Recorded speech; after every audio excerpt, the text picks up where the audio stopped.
This UCSD TV program is presented by University of California Television. Like what you learn? Visit our website or follow us on Facebook and Twitter to keep up with the latest programs.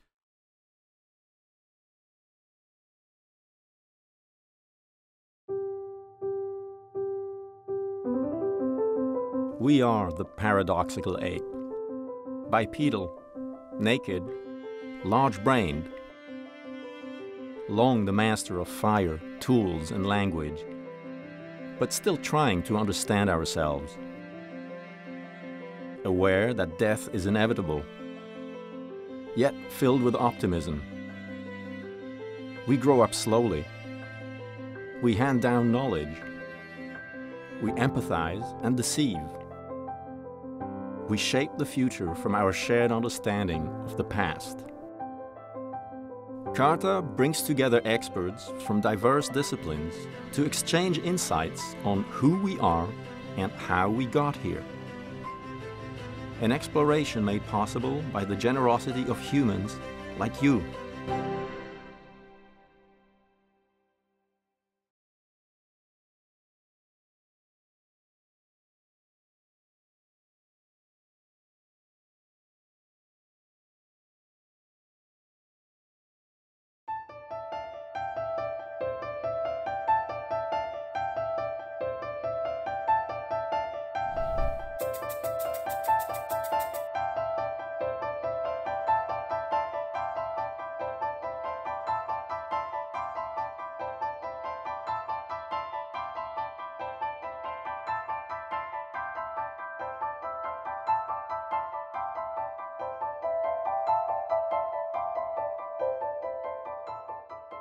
So thanks so much for the invitation. It's a great pleasure to be here. And today I'm going to be talking about the legacy of archaic admixture in present-day humans. And so to set the stage here, based on genetic analyses of present-day populations, we've built up a fairly good broad outline of the history of modern humans. So for example, we know that modern humans evolved in Africa, and about 100,000 years ago, there was a dispersal outside of Africa to the rest of the world. We also know, based on archaeological evidence, that during this dispersal, modern humans overlapped with another archaic human population, the Neanderthal. And so this begs the question whether these two populations that overlapped potentially met and interbred. And so several studies have tried to answer this hypothesis. But in the last 5 years, there have been some major breakthroughs that allow us to get whole genomes from ancient human populations. In particular, we have genomes from the Neanderthals and their sister group, the Denisovans. And we'll hear a little bit more about the technical challenges that enable the breakthrough in the later talks. But what I'd like to focus on today is the fact that once we have these ancient whole genome sequences, we can pretty much definitively answer the question of whether there was interbreeding between these two groups. And so a number of studies have shown that there was indeed interbreeding or gene flow. For example, we now know that non-African populations trace about 2% of their genetic ancestry back to the Neanderthals. We also know that there was Denisovan gene flow into some present-day human populations. For example, populations from island Oceania have about 3 to 6% of their genetic ancestry tracing back to the Denisovans. This is over and above the 2% that they inherit from the Neanderthals. So the big picture is all non-Africans today carry a small amount of archaic ancestry. And at first blush, this might seem like a small contribution. But when we examine this further, one thing that we need to keep in mind is the Denisovans and the Neanderthals were highly diverged from modern human populations at the time of admixture. So we think that they were separated by at least a couple of hundreds of thousands of years. And as a result, these populations accumulated novel mutations that were never seen in the modern human population. And these novel mutations entered modern humans through the admixture process. So we estimate that about 10% of the SNPs at the time of admixture in non-Africans could have been of Neanderthal origin. So a hypothesis is that these archaic admixtures were having a potentially large impact on human biology. So as one concrete example of the potential impact of archaic admixture, we were involved in a genome-wide association study, a study that aims to determine genetic variants associated with type 2 diabetes in Mexican Americans. So in this study, we determined a novel variant found in this gene called SLC16A11, and we found that this gene had a unique geographic distribution.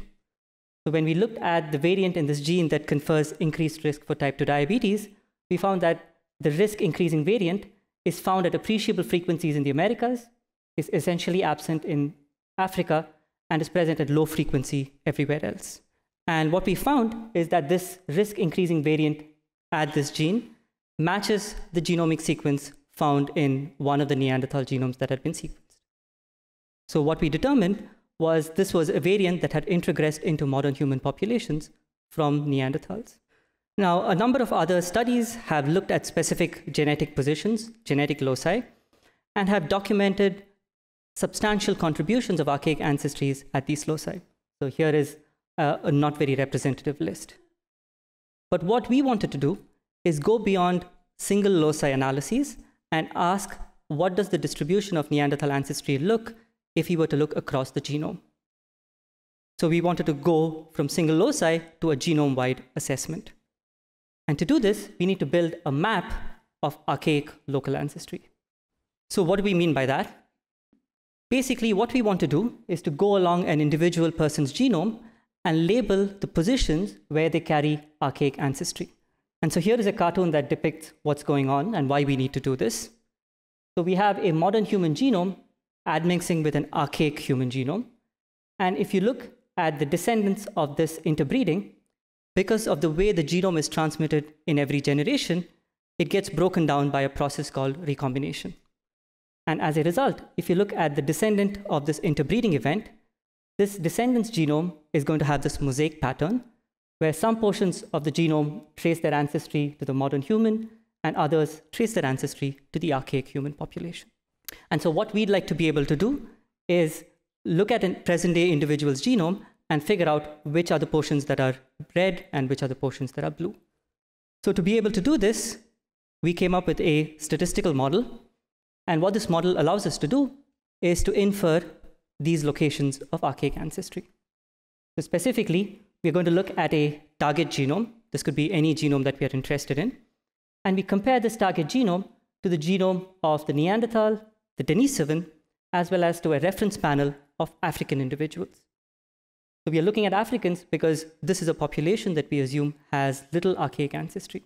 It's a reasonable assumption, but not entirely true, but we work with that. And our goal is to look at this target genome, and for every position, which we call a SNP here along this target genome, we'd like to label the ancestry, or more precisely, the local ancestry of this individual. So we'd like to be able to say that this SNP at the target individual is Neanderthal in ancestry, whereas this other SNP is modern human in ancestry. So I'm going to give you a little bit of intuition for what goes under the layers of this statistical model that allows us to make these inferences. So the basic idea is we are going to be looking at patterns of genetic variation that are informative of archaic ancestry. So here's an example where we're going to be looking at features of genetic variation that are informative of Neanderthal ancestry. So here we are looking at a single position in the genome where we are comparing the target genome to the Neanderthal, the Denisovan, and the Africans. And what we see here is a genealogy or a tree that relates these genomes at this position. And what we see at this position is that there is a mutation that clusters the target and the Neanderthal genome to the exclusion of all the other genomes. So when we see this pattern, we are likely to think that this is a position that has come into the target genome from Neanderthal admixture. On the other hand, here is another position where there is a mutation that clusters the target with the Denisovan and the Africans to the exclusion of the Neanderthals. And when we see this, we conclude the opposite, that this is a position that is unlikely to carry Neanderthal ancestry. So these kinds of features go into the statistical model, which figures out what is an optimal way of combining these features to get the best possible predictions. And similarly, we can also do a statistical model that allows us to predict Denisovan ancestries. So we applied an initial version of this statistical model to a data set that comes from what is called the 1000 Genomes Project. And this already gave us some very interesting insights. But a limitation of that data set was that this data set had a small sampling of populations from outside of Africa. And a second limitation was that it lacked any individuals who carry Denisovan ancestry, so we can make no inferences about the Denisovan contributions to modern human populations. So instead, we applied this method to a new data set. This is a rich genomic data set that's called the Simon's Genome Diversity Project. It has genome sequences from over 100 non-African populations. And most importantly, we have in this data set 20 genomes from Oceania from individuals who have substantial Denisovan ancestries. So we applied our method to this data set, and the first thing we'd like to be able to conclude is that the method is giving us accurate inferences about archaic ancestries. So one way to do this is to make sure that the inferences are consistent with everything we know about human history. So the way we do this is we take the inferences that come out of the statistical model, we average it across an individual's genome, and compute what proportion of an individual's genome is archaic in ancestry. So in this particular case, we're asking what proportion of an individual's genome is Neanderthal in ancestry. And so what we have here is a circle for every population, and the color is telling us whether you have low levels of Neanderthal ancestry to high levels of Neanderthal ancestry. So the first thing we observed is, in general, non-Africans carry substantially more Neanderthal ancestry compared to South African hunter-gatherers, which are not included here. But this is what we expect based on our previous demographic models, which tell us that there was Neanderthal admixture into non-Africans after they split from Africans. We also observe that when you look at Eastern non-African populations, they carry more Neanderthal ancestry compared to West Eurasians, which has also been a previous observation consistent with the literature. Now we can do the analogous thing for Denisovan ancestry. And what we see here is that Oceanian populations have substantially more Denisovan ancestry compared to mainland Eurasian populations. Further, amongst the mainland Eurasians, there seems to be more Denisovan ancestry in East Asians compared to West Eurasians. Again, all of these are consistent with previous results. Now, when we looked at the data further, there was one element of surprise and a novel result. And the novel result is that several populations in South and East Asia tend to have an excess of Denisovan ancestry that had not been observed before. So these are populations like the Sherpa, which is a population from Nepal, the Tibetans, and Bengali, who are a population from East India. It turns out that this is a trace amount of Denisovan ancestry that they carry. We estimate that it's about 5 parts in 1,000, which is why you need these sensitive statistical methods to see these Denisovan contributions. Now, one question we were interested in is, can this excess of Denisovan ancestry in South Asian populations be explained by a mixture between Eastern non-Africans who have more Denisovan ancestry with West Eurasians who have less Denisovan ancestry? To see this, we plotted the Denisovan ancestry as a function of what proportion of your genome is related to non-West Eurasians. And what we see is generally, as you get closer to the non-West Eurasians, you have more Denisovan ancestry. But when you look at South Asian populations, they have systematically more that can be explained by this model. So what this is telling us is one of several things. A model that is consistent with this observation, though not the only model, is that there were actually 3 Denisovan integration events in the history of modern human populations. One in the history of the Papuans or the Oceanians, the second in the history of the East Asians, and the third in the history of South Asian populations. Now we decide to zoom in, and instead of looking at how archaic ancestry changes across individuals, we'd like to look at how archaic ancestry changes as we move along the genomes. So here, as we move along the circle, we are moving along the genome looking at different chromosomes. And the outermost circle is telling us what is the Denisovan ancestry proportion in the Oceanians, and each of the inner circles are telling us what is the Neanderthal ancestry proportion in different continental populations.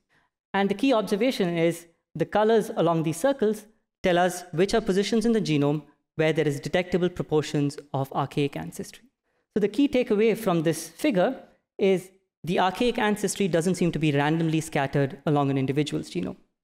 There are certain hotspots where there is an elevated proportion of archaic ancestry, so we call them peaks. And then there are certain other positions in the genome where nobody seems to be carrying archaic ancestry, which we term deserts. So this was another surprise, and we'd like to figure out what is going on in these peaks and deserts of archaic ancestry. So we looked at one, or the most extreme example of a peak. So this is a locus that overlaps a gene called basonuclein 2. And in the 1,000 genomes European population, we find that about 60% of individuals, European individuals today, carry the Neanderthal variant of the allele.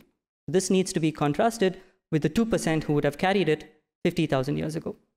Essentially, the Neanderthal variant has increased from 2% to 60% over the last 50,000 years. This is not an isolated example, and we find of the order of 200 loci with elevated Neanderthal ancestries in the different non-African populations, and about 50 loci with elevated Denisovan ancestry in the Oceanian populations. So these are all potential candidates for what we call archaic adaptive introgression.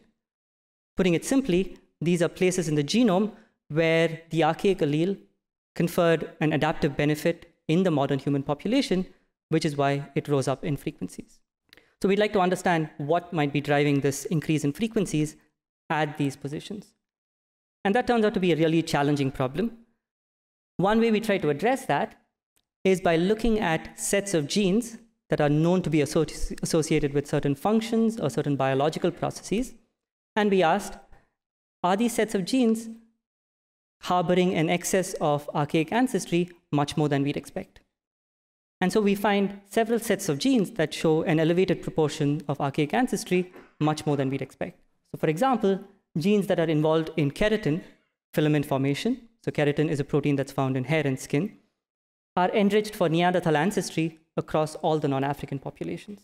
Similarly, we find that genes involved in traceamine receptors, these are genes that are involved or important for olfaction, tend to have elevated proportions of Denisovan ancestry. So this again allows us to narrow down what the selection pressures might be, but still we are quite some ways away from figuring out what the exact sequence of processes were that drove these archaic variants to high frequencies. Next, we turn our attention to deserts.